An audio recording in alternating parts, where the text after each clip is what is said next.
Pa nyingine acha tuwaeleze ya kwamba rais yani president wa diaspora ya wakongomani wanaoishi katika nchi ya Uganda, William Bugembe, ameweza siku ya leo inakuwa ni siku 12 ambazo ameweza kutembelea nchi mkuu Kinshasa ili kupeleka shida za wakongomani ambao kwamba wanaoishi katika nchi ya Uganda, miongoni mwa matatizo ambao wanazopitia ndani yake. Na ndio maana rais William Bugembe ameweza kupokelewa vizuri na wakaaji wa Kivu, wakaaji wa Este ya Kidemokrasia ya Kongo, wakaaji wa Ueste wa Jamhuri yani Mashariki na Kusini na Kaskazini ya Jamhuri ya Kidemokrasia ya Kongo. Wamempokea kwa shangwe na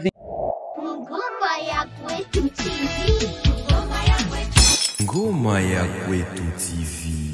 Pa nyingine acha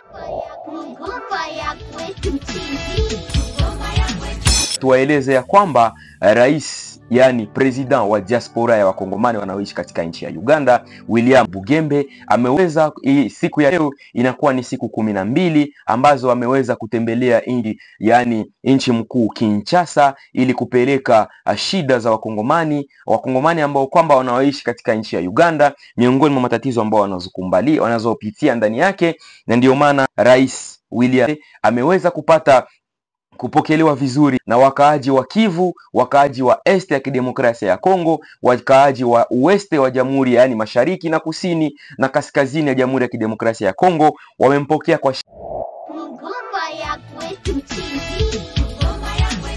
Ngoma ya Kwetu TV.